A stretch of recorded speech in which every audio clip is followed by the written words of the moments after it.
So ఇన్ని రోజులు నేను ఎందుకు వీడియోస్ పోస్ట్ చేయలేదు అనే దాని గురించి అయితే ఇక్కడ చెప్పాలనుకుంటున్నాను. ఫస్ట్ తర్వాత అయితే మనం కంటెంట్‌లోకి అయితే వెళ్ళిపోదాము. మీరు లాస్ట్ నేను 2 షార్ట్స్ అయితే అప్లోడ్ చేశాను. యెస్, నేను మదర్ అయితున్నాను. సో కాబట్టి నాకు ఈ ఆల్మోస్ట్ 11 మంత్స్ వీడియోస్ అయితే చేసేదానికి కుదరలేదు. అండ్ ఇప్పుడు వీడియోస్ మళ్ళీ స్టార్ట్ చేస్తాము అనేసి చేస్తున్నాను. మీ అందరి సపోర్టు నాకు ఇంతకుముందు ఎలా నాకు సపోర్ట్ చేశారో అలాగే సపోర్ట్ చేయాలనుకుంటున్నాను. So welcome back. సో మనకు ఎవరైతే మన ఛానల్ని చూసి సపోర్ట్ చేస్తుంటారో కదా, వాళ్ళు మనకు డైరెక్ట్గా తెలవకపోయినా సిన్స్ త్రూ మనకు మెసేజెస్ కమెంట్స్లో కానీ మన వీడియోస్ చూస్తున్నారు అని కానీ ఇవన్నీ చూసినప్పుడు there is in some kind of emotional attachment between the users who is subscribers కానీ వ్యూస్ కానీ వచ్చేవాళ్ళు ఖచ్చితంగా మనం చేసేలో ఒక ఎమోషనల్ బాండింగ్ అయితే కనెక్ట్ అయింటాము. And all of a sudden నేను స్టార్ట్ చేసినప్పుడు చాలా మిస్ అయ్యాను. కొంతమంది నాకు కమెంట్స్ కూడా పెట్టారు. At that point of time నాకు రిప్లై చేయటం అయితే కుదరలేదు. I'm really sorry for that. But ఇప్పుడైతే అందరికీ విషయం అయితే తెలిసింది. అండ్ ఇప్పుడైతే ఇంకా మళ్ళీ కంటిన్యూ చేసుకొని పోతాము అని అనుకుంటున్నాను. సో దివాళీ అయితే నియర్ ఉంది. ఇంకా దివాళీతోనే వీడియో స్టార్ట్ చేస్తామని డిసైడ్ అయ్యి వీడియో అయితే స్టార్ట్ చేస్తున్నాను మళ్ళీ. నన్ను రెగ్యులర్గా ఫాలో అయ్యే వాళ్ళకు ఐడియా ఉంటుంది. నాది ఎక్కువ వీడియోస్ వచ్చేసి ఆర్గనైజేషన్ మీద కావచ్చు, టైం సేవింగ్ టిప్స్ కావచ్చు, ఇలాంటివే ఎక్కువ ఉంటుంది అనమాట. అండ్ హౌస్ని ఎలా ఈజీగా మెయింటైన్ చేయగలమో ఇలాంటి వీడియోస్ రిలేటెడ్ ఎక్కువ పోస్ట్ చేస్తుంటాను.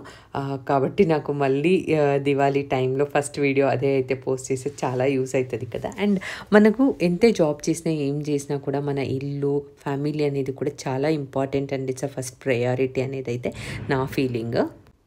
సో ఫస్ట్ టిప్ నెంబర్ 1 ఏమంటే మనకు దివాళీ ఇప్పుడు ఇయర్ ఎండింగ్ వస్తుంది కదా. Almost October and November, December ఒక మంతే ఉంటుంది. And again it's a new year beginning అనమాట. సో ఇలా ఉండేటప్పుడు మనకు మన ఎన్వైర్న్మెంట్ని బాగా పెట్టుకోవడానికి దిస్ ఈజ్ అన్ ఆపర్చునిటీ. పండగతో పాటు మనము మన ఇల్లు కూడా చక్కగా సర్దిద్దుకుంటే చాలా బాగుంటుంది అండ్ పాజిటివ్ ఎనర్జీ అయితే వస్తుంది. ఫస్ట్ వచ్చేసి నా క్లీనింగ్ టిప్లో డీక్లటరింగ్ అయితే ఖచ్చితంగా మనం చేయాలి ఈ ఫెస్టివల్కి ముందు. ఎందుకంటే ఇయర్ ఎండింగ్లో మనకి ఏదేది అవసరం ఉండదు. అండ్ షాపింగ్ కూడా చాలా చేసింటాం పండగలు దీంతో.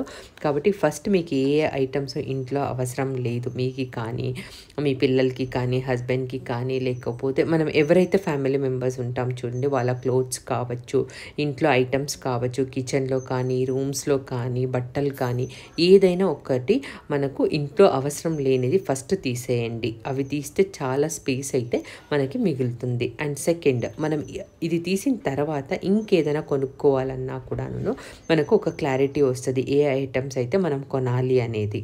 లేకపోతే ఏది ఆల్రెడీ ఉందో అది కొనే అవసరం అయితే ఉండదు. టిప్ నెంబర్ 3, మీకు ఏదైనా ఐటమ్స్ కొనాలా అంటే అవైతే లిస్ట్ చేసి పెట్టుకోండి. అది తీసుకున్న తర్వాత మీరు మీకు కొంచెం టైం దొరికినప్పుడు ఆలోచించండి వెదర్ మీకు ఆ ఐటమ్స్ కంపల్సరీ యూసేజ్ అయితే ఉందా లేదా అనేసి. మీరు క్లీన్గా కొంచెం టైం తీసుకొని ఆలోచించినారంటే ఒక 10 ఐటమ్స్ లిస్ట్ రాసుకున్నారంటే దాంతో సీరియస్గా ఆలోచిస్తే 5 ఐటమ్స్ అవసరం ఉండేది ఉంటుంది. ఇంకా 5 ఓకే మేనేజబుల్ ఉంటే బాగుంటుంది అనేలాంటి ఐటమ్స్ కూడా ఖచ్చితంగా దాంతో ఆ లిస్ట్లో అయితే ప్రెజెంట్ ఉంటుంది. ఇదైతే ఖచ్చితంగా ట్రై చేయండి. అండ్ అక్కడైతే మీరు ఇంకొక హాఫ్ మనీ అయితే సేవ్ చేయొచ్చు. అండ్ ఇది వచ్చేసి మనము అంటిల్ అన్లెస్ అన్నీ ఇంట్లో ఉండే ప్రతి ఒక్క ఐటమ్స్ని అబ్జర్వ్ చేసి డీక్లటర్ చేసేటప్పుడు అబ్జర్వ్ చేసి రాస్తే కానీ మనకు గుర్తుకు రాదు ఏది కావాలా ఏది వద్దు అనేది. దానికి వచ్చేసి ఒక మేజర్ క్లీనింగ్ టిప్లోనే ఇదైతే మనం చేయగలము.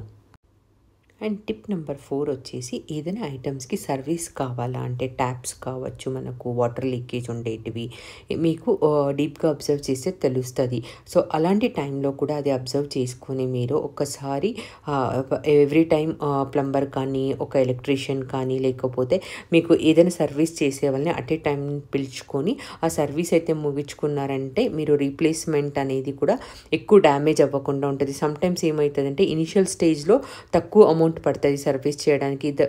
స్పాయిల్ అయ్యేదాన్ని మళ్ళీ మనం యూజ్ చేసి అదేమైనా ఇంకా మనకు డ్యామేజ్ అయింది అంటే the service charges will be ఎక్కువ. కాబట్టి అలాంటిది కూడా మీరు ట్రాక్ చేసి పెట్టుకునేది అయితే చాలా చాలా హెల్ప్ఫుల్ అవుతుంది. ఎప్పుడు దీవాళీ క్లీనింగ్ అయితే నేను ఒక 1 మంత్ బిఫోర్ చేస్తాను. సో, మీకందరికీ చాలా ఆశ్చర్యంగా ఉండొచ్చు. ఇంత చిన్న ఇల్లు క్లీన్ చేయడానికి మీకు 1 మంత్ అవసరమా అని. ఎందుకంటే ఇప్పుడు నేను చెప్పాను కదా! ఫస్ట్ 4-5 టిప్స్ ఇవన్నీ ఫాలో అయితూ, అబ్జర్వ్ చేస్తూ అవన్నీ రికార్డ్ ఒక పేపర్‌లో రాసుకొని పెట్టుకొని తర్వాతనే నేను క్లీనింగ్ అయితే చేసుకుంటాను. And it goes 1 by 1.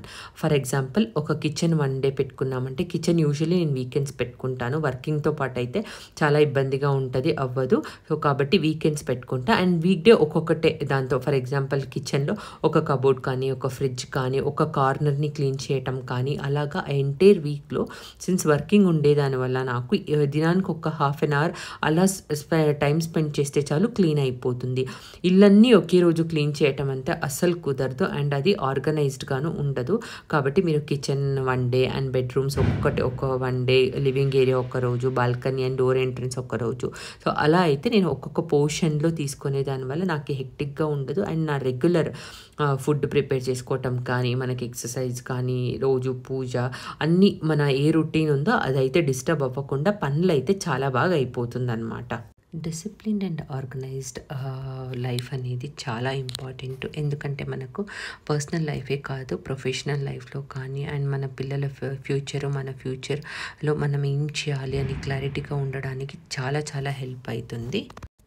ఒక్కసారి ఇలాంటి టిప్స్ యూస్ చేసి మీరు అన్నీ ప్లాన్ చేసుకోండి. చాలా డిఫరెన్స్ అయితే ఉంటది. మీకు ఈ వీడియో నచ్చింది అనుకుంటున్నాను. నచ్చినట్లయితే లైక్ చేయండి, షేర్ చేయండి, సబ్స్క్రైబ్ చేసుకోండి. See you all in the next video. Until then take care and bye by.